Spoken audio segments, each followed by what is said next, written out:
Er jeg slem mot alle I spillet? Jeg er jo ikke det. Jeg mistet det fullstendig. Alle damene digger meg. I just have back pain fairly regularly, so I do my best to manage it. It's mostly like because my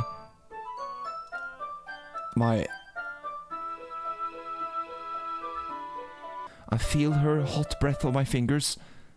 Yo! Monica! Yo, går det greit? Load me. Går det greit med Monica, eller? It's even more abstract than your last one, huh? I guess it's just the way I write. I'm sorry if you don't like it. No, I never said that. I just kind of... it's just a kind of thing I've never really seen before, I guess. I kind of like playing with my space on the paper. Choosing where and how to space your words can totally change the mood of the poem. It's almost like magic. The way I wrote the lines really short makes it feel like they're trying to speak over the noise. I see. It's still hard for me to tell what's it's still hard for me to tell what it's about though.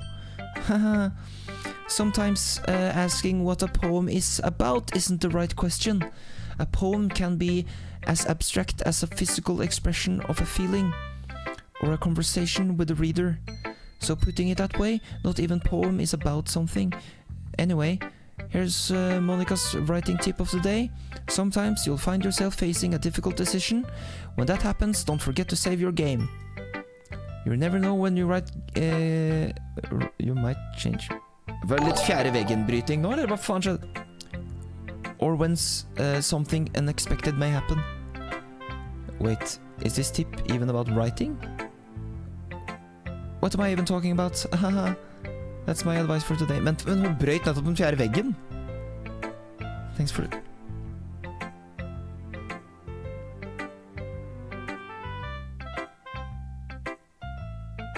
What? Ok, la oss ta Juri til slutt da. Sa Juri. Er den på auto nå? Oh! Ja, det var digg. Like this one, Martin. I like this one, Martin. It has some nice feelings in it. Ah, I'm glad. Does that mean it's better than yesterday's? Let me think. Det går litt fort. Nei, sakte mener jeg. I don't know, I guess I like them both. That's not very helpful, you know. Well, I'm not very good at figuring out if poems are good or bad, but that's why I just go by my heart. But if it makes me feel things, then it must be good, a good poem. I'm not sure what that's exactly how it works. Then again, I guess conveying feelings is a pretty important part of this whole thing. Yeah, maybe. Honestly, I don't even know what kind of writing you like in the first place. Yeah, me neither. Why don't you at least try giving it some thought? You want to write something for me? That's so sweet. Yeah, right. But you're always thinking about other people. You need to think about yourself once in a while. If you don't, you might end up getting hurt at some point. Well, I don't really know what you mean, but I'll try keep it in mind. Well, whatever. Anyway, let's see. I guess I like happy poems. Wait, sometimes I like sad poems too. Sometimes a little bit of both. There's a word for that, right? What's the word I'm looking for? Bittersweet! Yeah. I like things that are happy and things that are sad. Happy and sad? I can't see you liking something sad, Sayuri. Well, I like happy the most. But sometimes when you have a little rain cloud in your head, a sad poem can help give the rain cloud a little hug. And make a nice happy rainbow. Sayuri, that's unexpectedly poetic. Is it? Maybe I'm getting better at expressing my feelings after all. Thanks, Martin. I should go write that down then. You can read my poem now, okay? Okay, bottles. I pop off my scalp like the lid of a What? Vent, I pop off my scalp? Like a lid of a cookie jar? It's the secret place where I keep all my dreams. Little balls of sunshine all rubbing together like a bundle of kittens. I reach inside with my thumb and forefinger and pluck one out. It's warm and tingly, but there's no time to waste. I put in a bottle to keep it safe, and I put the bottle on the shelf with all the other bottles. Happy thoughts, happy thoughts, happy thoughts in bottles all a row. Dette litt disturbing også, det ikke det? My collection makes me a lot of friends, each bottle a starlight to make amends. Sometimes my friends feels a certain way, down comes a bottle to save the day. Night after night, more dreams, friends after friends, more bottles. Deeper and deeper my fingers go, like exploring a dark cave, discovering the secret hiding in the nooks and crannies. Digging and digging, scraping and scraping. Ugh. I blow dust off my bottle caps, it doesn't feel like time elapsed. My empty shelf could use some more. My friends look through my locked front door. Finally, all done, I open up, and in come my friends. In they come in such a hurry. Do they want my bottles that much? I frantically pull them from the shelf, one after the other, holding them out to each and every friend, each and every bottle. But every time I let one go, it shatters against the tile between my feet. Happy thoughts, happy thoughts, happy thoughts in shards all over the floor. They were supposed to be for my friends who aren't smiling. They're all shouting, pleading something, but all I hear is echo, echo, echo, echo, echo inside my head.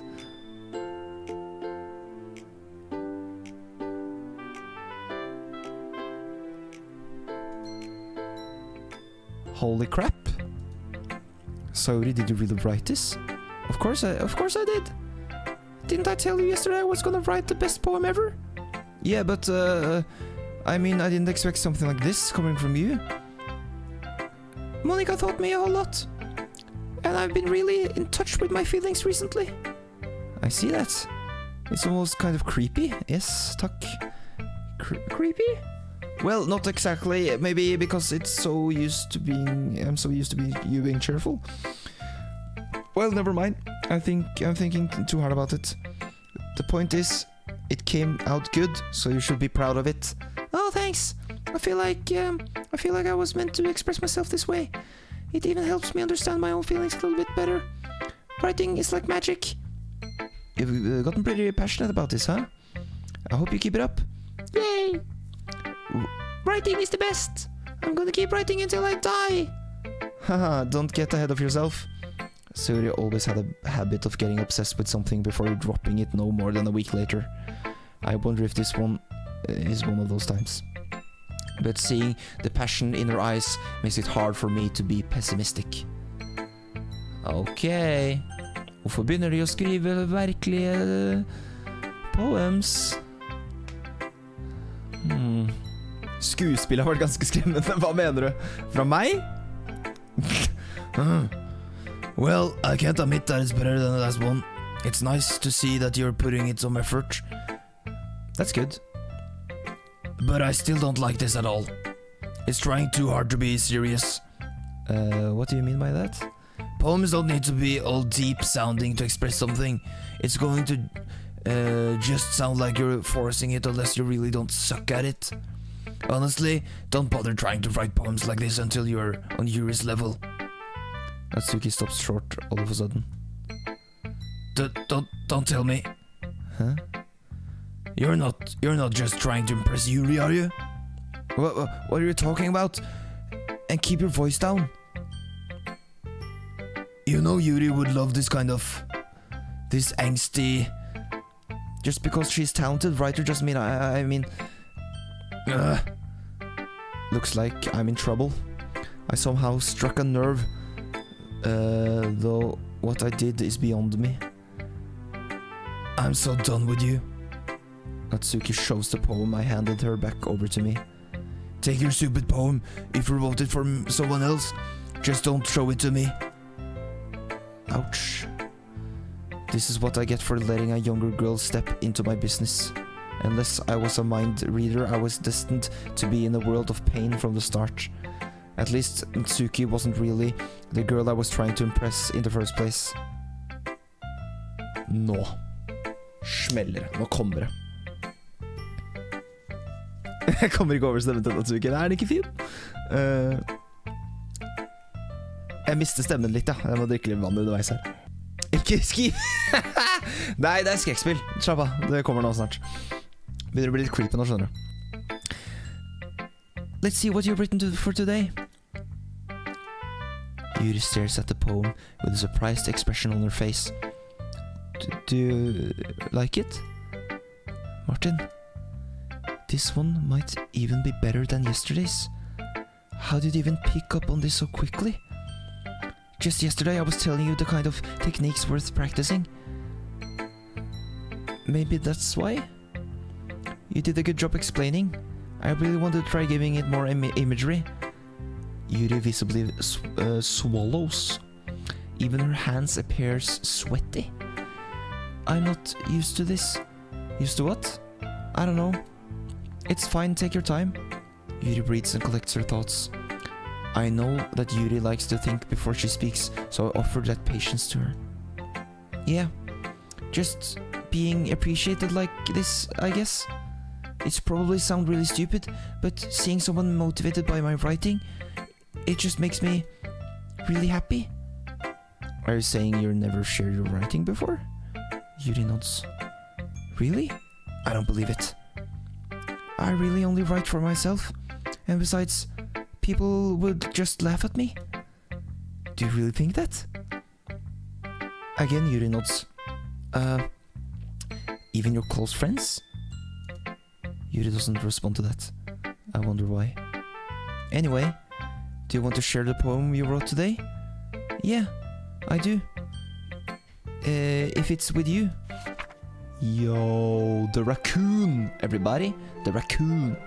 It happened in the dead of night while I was slicing bread for a guilty snack. My attention was caught by the scuttering of a raccoon inside my window. It was, I believe, the first time I noticed my strange tendencies as an herregud, vanskelig å lese. An ordinary human.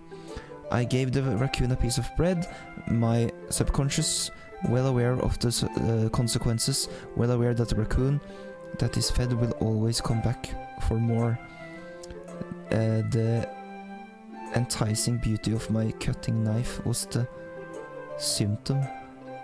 The bread, my hungry curiosity, the raccoon, an urge, eller noe. The moon increments its place and reflects that much more light of my cutting knife. Halla Fitzu, velkommen inn. The very same light that glistens in the eyes of my raccoon friend. I slice the bread, rest, and soft the raccoon becomes what the fuck are them? The very same light that glistens in the eyes of my raccoon friend.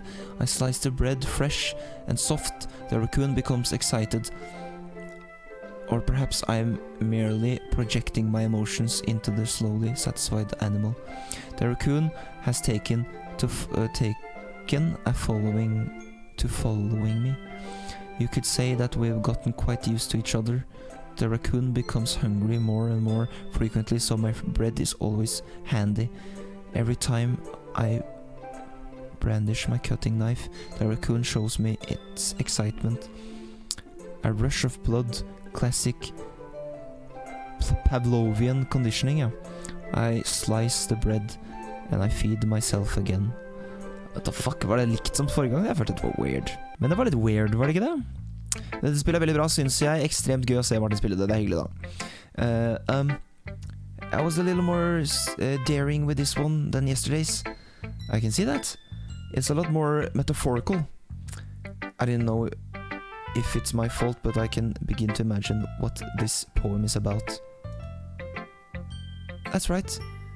It's a bit closer to my preferred writing style, using the poem as a canvas to express vivid imagery and conveying emotions through them. Yeah, if it takes it at face value, then it can't even figure out what it's supposed to mean. Well, I think it's something that different people can relate to in their own ways. I want to express the way it feels for me to indulge in my more unusual hobbies. Jeg tenkte at det kanskje handlet om oss, ja, at vi liksom, hun tillater oss mer og mer inn i livet sitt, men at hun ser på oss som en raccoon. På en måte. Ja, takk Fitzu, sorry. it's those sorts of things I'm usually forced to keep to myself. So sometimes I enjoy writing about them. Why do you keep them to yourself? Because they're embarrassing, and people would make fun of me. Don't you have anything like that, Martin? Well, I guess I do. I feel like someone has a little something like that. Everyone. At least we can do this. The best we can do is respect each other and our individualities. Even if it's difficult sometimes and some things make us uncomfortable. After all, if I hadn't learned to embrace my own weirdness, I would probably hate myself. I might be ranting a little bit now, but I'm glad that you're a good listener. You're good at a lot of things. Writing, listening. There really aren't many people like you, Martin. That's exaggerating a little bit. It's just how I feel. I never thought I would feel so comfortable sharing my writing, but now I almost feel like I look forward to it. It's just a really nice feeling, and you're to thank for that.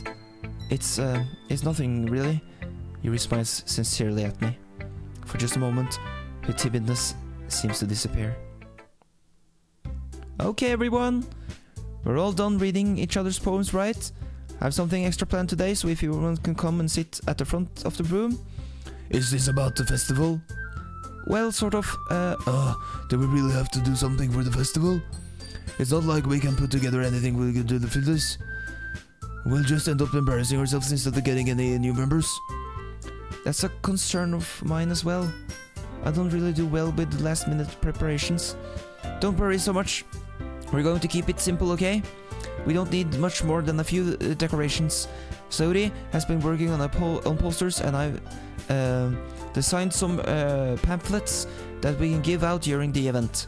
Okay, that's great and all, but what does that tell us? But that doesn't tell us what we're actually going to be doing for the event.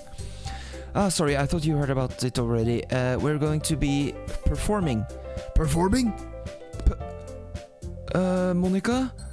Yeah, we're going to have a poetry performance. Each of us are going to choose a poem to recite during the event. But the cool part is, we're also going to let anyone else come up and recite poems too.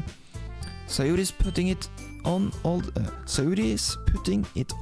posters in case anyone wants to prepare ahead of time. Sayuri, who's been coloring a poster, holds it up for us to see. Are you kidding me, Monica? You didn't already start putting those posters up, did you? Well, I did. Do you really think it's a bad idea, or bad of an idea? Well, no, it's not a bad idea, but I don't sign up for this, you know. There's no way I'm going to be performing in front of a group of people like that. I agree with Natsuki. I could never in my life do something like that. Imagining it, Yuri shakes her head in fear. Guys! No, Sayuri. I understand there's where they're coming from. Remember that Natsuki and Yuri have never shared their poems with anyone until just a couple of days ago. It's a lot to ask for them to recite their poems out loud to a whole room of people. I guess I kind of overlooked that, so I'm sorry. But I still think we should give it our best. We're the only ones responsible for the fate of this club. If we start the event and each put out a good performance, then it will inspire others to do the same. And the more people who perform, the better we'll be able to show everyone what literature is all about. Yeah, it's about expressing all your feelings, being intimate with yourself, finding new horizons, and having fun. That's right, and it's those reasons that we're all in this club today. Don't you want to share that with others? To inspire them to find the same feelings that brought you here in the first place? I know you do. I know we all do. And if all it takes is standing in front of the room for 2 minutes and reciting a poem, then I know I can do it. Natsuki and Yuri remain silent. Sayuri looks worried. I guess that leaves me no choice. I agree. I don't think it's too much to ask. I think that Sayuri and Monica have been trying really hard to get new members. The least we can do is help them out a little bit. Well, maybe, but it looks like Natsuki doesn't have any arguments left. Okay, fine. I guess I'll just have to get it over with. Alright! Phew! Thanks, Natsuki. What about you, Yuri? Yuri dejectedly glances around and everyone else's expectant faces. I guess I don't really have a choice. Haha, that's everyone! You're the best, Yuri! This club is seriously going to be the death of me.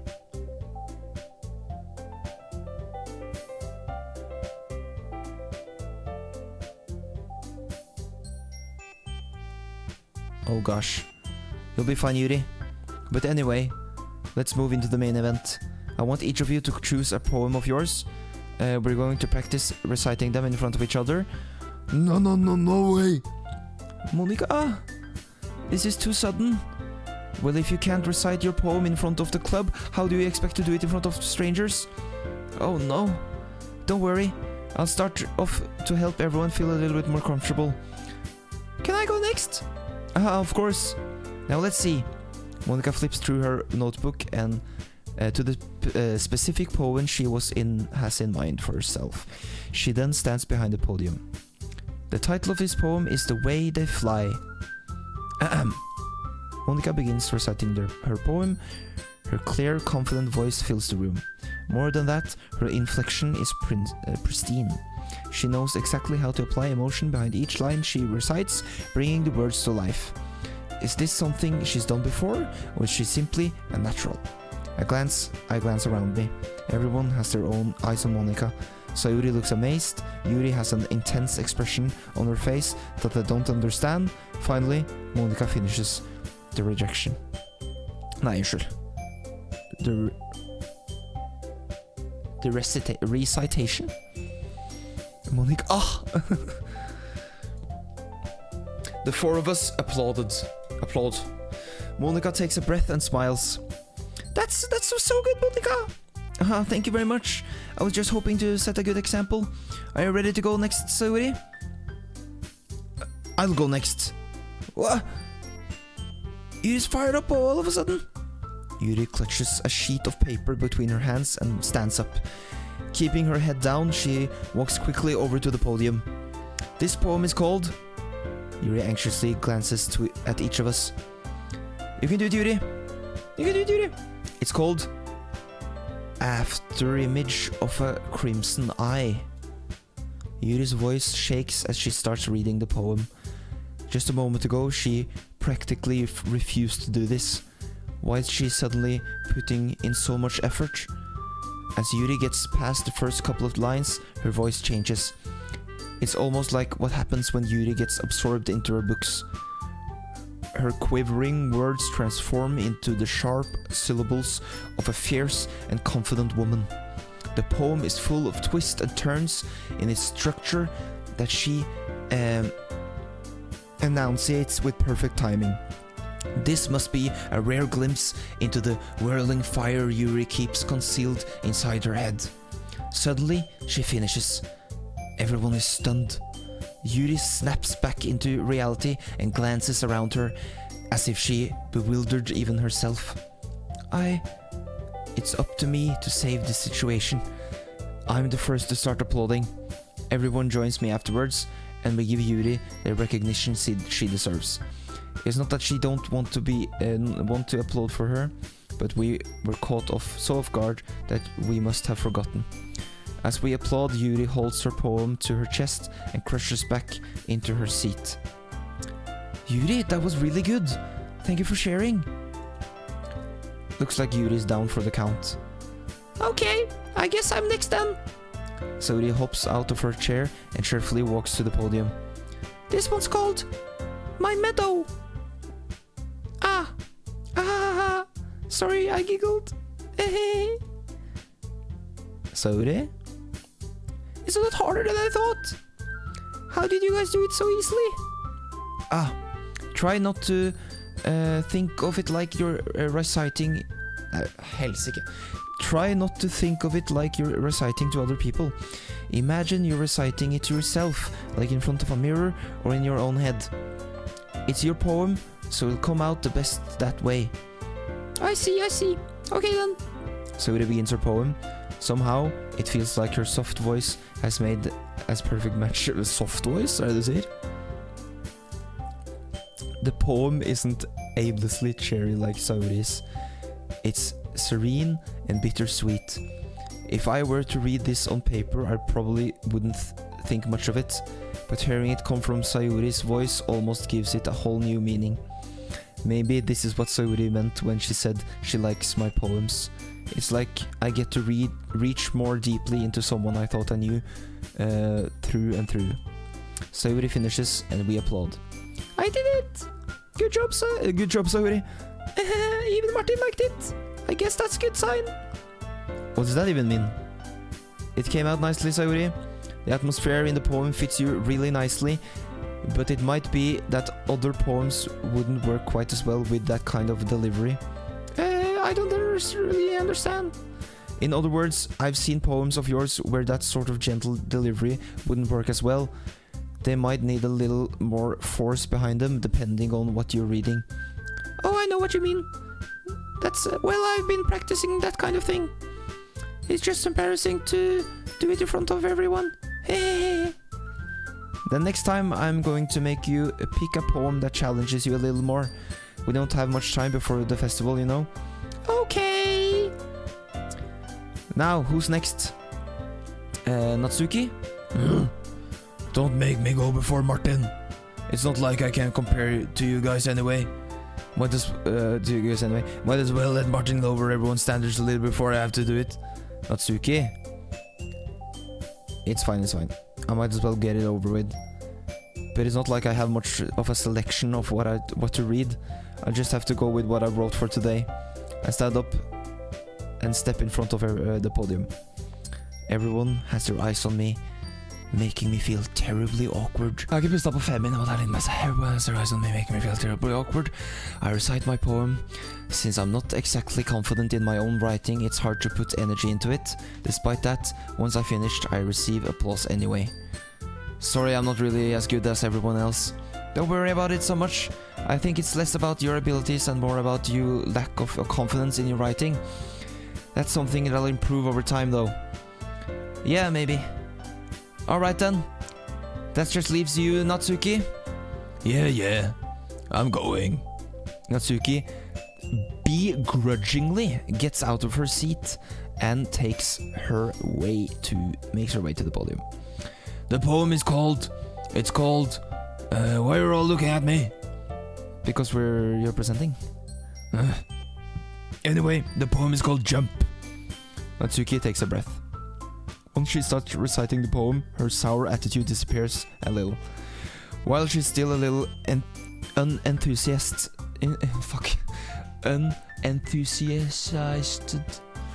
her poem has a rhyme and rhymed. Natsuki's trademark style, and it works surprisingly well when spoken aloud. The words feel like they come up and down as if giving life to the poem. Natsuki finishes and everyone applauds. She huffs back to her seat. That wasn't so bad, was it? Easy for you to say. You better not make me do that again. Do you at least feel prepared enough to recite a poem in front of other people? I mean, doing it in front of other people will be way easier. I can put on whatever face I want for other people. But when it's just my friends, it's just embarrassing. That's a surprise. Natsuki. I think it would be the other way around for me. Well, that's just how it is, so. Well, I guess in that case, you won't have much to worry about for the festival. That said, I want to thank everyone for coming through. It might be hard, but I hope that you all have an idea of what it's like now. Make sure you pick a poem and get enough practice before the festival, okay? We're making pamphlets, so let me know ahead of time what you'll be reciting. Jeez, I should probably find some other poem to recite instead. That's fine too. It doesn't have to be your own. I'm already pleasantly surprised that you're putting it all in all this effort for the club. It makes me really happy. Yeah, no problem. Okay, everyone. I think that's about it for today. I know the festival is coming up, but let's try to write poems for tomorrow as well. It's been working out really nicely so far, so I'd like to continue that. As for the festival, we'll finish planning tomorrow, and then we'll have the weekend to prepare. Monday's the big day. I can't wait! I can do this. I can do this. Alright. I stand up. There's no way I'll be able to find the same enthusiasm as Sayuri and Monica, but I'll do my best to get through it. If it's for the sake of the club and impressing Monica, then I'll have to do my best. Ready to go? Oh yeah, ready to go, Sayuri? Yep. Look at you two, always going home together like that. It's kind of adorable, isn't it? Jeez, guys. Don't make such a big deal out of it. It must be a little nice, though. Nei da, Yuri, slapp av, det går bra. Det går bra. Det deg jeg var. Ikke tenk på det. Well, how am I supposed to respond to that? It's okay, Martin, you don't have to say it. Whatever, let's go already. I walk home with Sayuri once more. Even though it's only been a few days, a lot of things have already changed. But today, Sayuri is being a little quieter than usual on the way home. Hey, Sayuri. Sorry, I was spacing out. Oh, no wonder. I was thinking about something from earlier. I like how we get to... I mean... Sayuri fumbles with her words. So let's just say that one day Yuri asked to walk home with you. Huh? What would you do? What kind of question is that? You're kind of putting me on the spot there.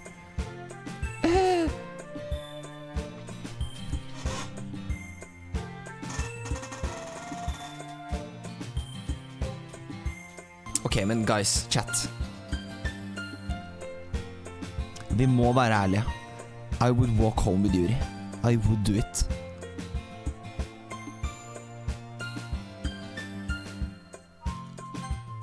Walking home with Yuri, why does that thought of that make my heart pound? Jeg er forelska. I mean, given how hard it is for her to socialize, I would feel awful turning her down, so... Isn't she so beautiful and smart? That has nothing to do with what I just said. Ah, you admitted it. Jeez. There's not even any point in speculating something that's never going to happen. Well, maybe. But I just like to think about it. It's not long before you won't need me anymore, you know. Need you? Sorry? I can't figure out how you're seeing things in your head right now. Sorry. Everyone is different. Nobody in the club is a replacement for you. If you say so. The conversation trails off, and I'm left feeling awkward. But it was kind of her fault for trapping me with such a weird question. I can't just lie to her, might I? But if there is something that makes her happy, I would hate to take that away from her. That's why I said there's no point in speculating. Then again, the festival is only a few days away. Who knows what will happen in that time? Ooh. Okay. Nytt poem.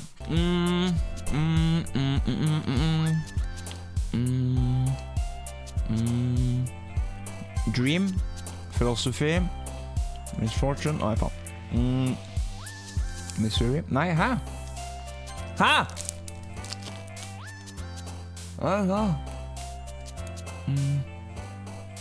Hva er det ordet? Det må jo være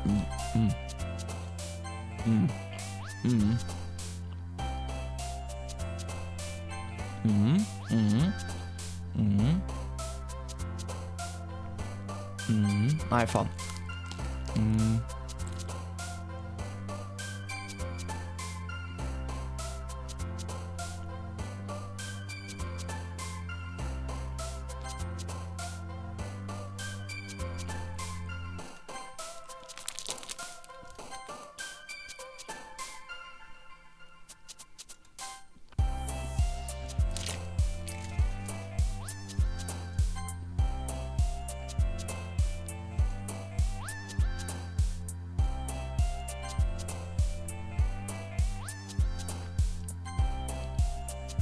Nå har vi den.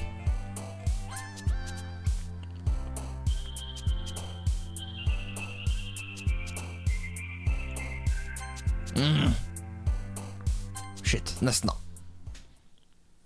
Nesten da. Oh man, I'm the last one here again. Don't worry, I just walked in too. Were you practicing piano again? Yeah. Haha. You must have a lot of determination. Starting this club and now picking up piano. Well, maybe not determination, but I guess passion. Remember that the club wouldn't be here if I wasn't for all of you. And I'm super happy that you're all willing to help out for the festival too. Ah, I can't wait for the festival. It's gonna be great. Huh? Weren't you complaining about it just yesterday, Natsuki? Well, yeah. I'm not talking about our part of the festival, but it's a whole day of school where we get to play and eat all kinds of delicious food. You sound a little like Sayuri all of a sudden. Monica, do they usually have fried squid? Squid? That's a pretty specific thing to look forward to. Oh, come on. Are you saying you don't like squid? You of all people? I didn't say I don't like it. Besides, what do you mean by you of all people? Because it's right in your name. Ika. That's how you say my name at all. Also, that joke makes no sense in translation. Huh? Ah, never mind. Hvorfor kan Monica bryte den fjerde veggen? Det er det nifseste så langt. Bortsett fra diktet hennes også, da. Let's just focus on our own event for now, okay? Fine. Your reactions aren't as fun as Yuri's or Sayori's anyways. Excuse me? Where is Sayori anyway? Oh, there you are. Sayori is sitting at the desk in the corner of the room, looking down at nothing. I walk over to her. Hey, Sayori. I wave my hand in front of her face. You're spacing out again? Sorry. Don't mind me. You can go talk to everyone else. Huh? Is everything alright? Of course. Why wouldn't it be? It just feels like you're a little off. Sorry for assuming things. Jeez. You worry too much about me. I'm fine, see? Sayori shows me a big smile. Don't let me distract you from having fun with everyone. Well, alright. If you say so. I worriedly glance at Sayori before turning back towards everyone else. But the conversation has already dispersed, with everyone back at their usual activities. Maybe I should ask Monica if she's noticed anything about Sayori recently. Since they've been preparing for the festival, they must be spending a lot of time together. I timidly approach Monica, who is shuffling through some papers at her desk. Martin, what's up? Hey, this might sound a little strange, but have you noticed anything up with Sayori recently? Anything up with her? In what way do you mean? Maybe I'm reading into it a little too much, but she seems a bit downcast today. Oh, you think so? I can't say I've noticed anything about her. Monica peers across the room at Sayori, who is idly dragging a rubber eraser up and down her desk. Maybe there's something on her mind, but I'm surprised I'm not the one asking you, Martin.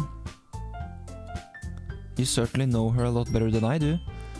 Yeah, but she's never really like this. She's always talked to me about things that bothered her, but this time, when I asked her, she was really dismissive. Sorry, I know it's not your problem. I just wanted to ask if you knew anything, so I'll drop it now. No, it's important to me too. I mean, I'm also friends with her, and I also care about the well-being of my club members, you know? Maybe I'll try talking to her myself. Are you sure about that? She seemed like she wanted to be left alone. Are you sure? Maybe she just had a hard time bringing it up with the person of interest? Person of interest? What do you mean by that? I'm saying that maybe the thing on her mind is you, Martin. Me?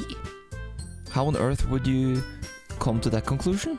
Well, I probably shouldn't say too much, but Sayori talks about you more than anything else, you know? She's been so much happier ever since you've joined the club. It's like an extra light has turned on inside of her. What? No way. Sayuri's always like that? She's always been full of sunshine. It's not any different now that it's not any different now than it always has been, men det er fordi du alltid har vært med, Martin. Det er fordi du alltid har vært med, så du har bare sett henne på den siden. You're so funny, Martin. Have you thought that maybe you've always seen her as so cheerful? Nettopp. Adrasil! Enda en gifta sub. Tusen hjertelig takk, det er veldig hyggelig. Martin er clueless. Spiller Martin er crazy. Det er veldig hyggelig, tusen takk. Because that's just how she's when she's around you. Det er nettopp det. I said too much. I'm sorry. What do you know anyway? I didn't mean to jump to conclusions, so you should just forget about what I said. I'll try to talk to her, so try not to think about it for now. Ah, alright. Monica smiles meaningfully.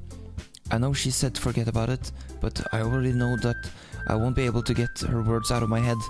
Monica stands up from her desk and walks across the room to where Sayuri is sitting.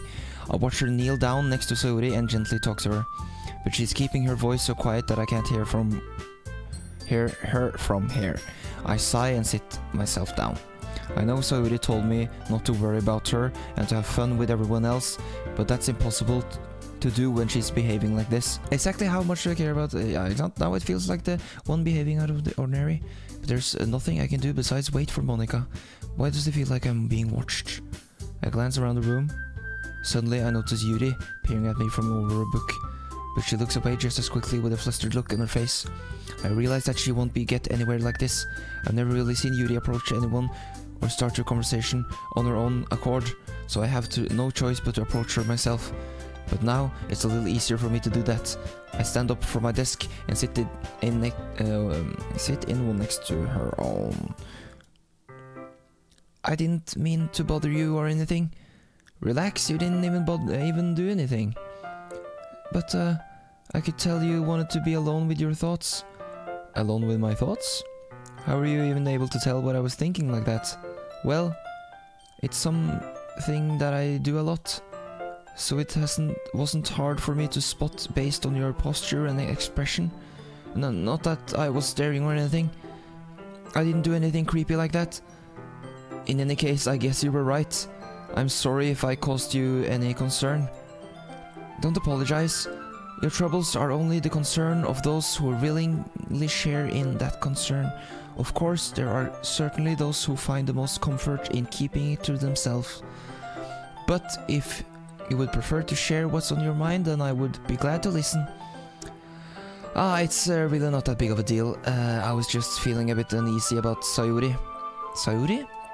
Yeah, she seems a little off today, but when I asked her about it, she didn't want to admit it to me. So I can't help but wonder if something happened to her. Oh, that's quite romantic. So sorry. I didn't mean to say something stupid. It's not that, I just didn't want to misunderstand. Sayuri and I have just been friends for a long time, that's all. Ah, I see. Then perhaps it's unusual for her to be dismissive to you about her feelings. Or maybe I'm just reading into it a little too much. Skjer med...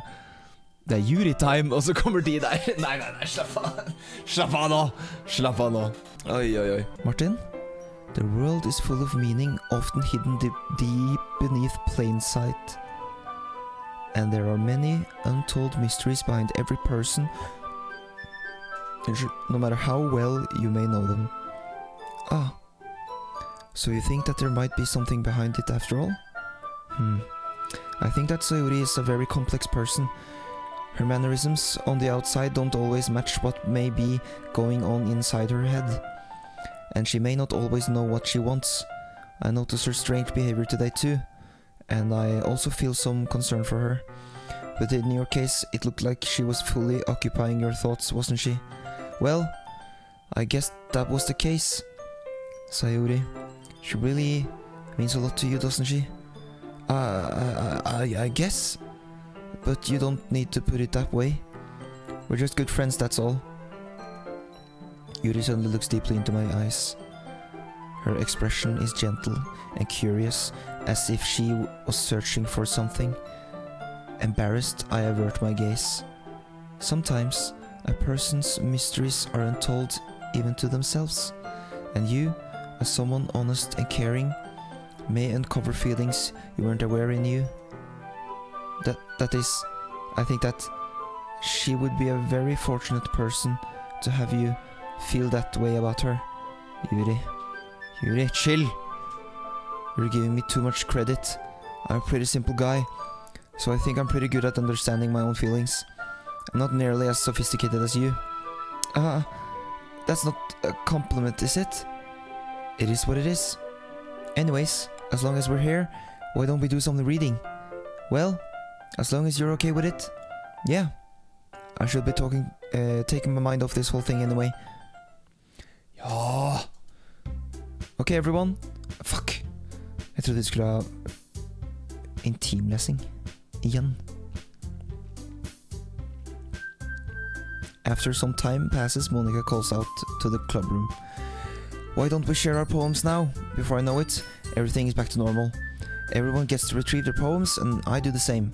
I make eye contact with Monica, and she smiles at me. I wonder what she was talking about with Sayuri.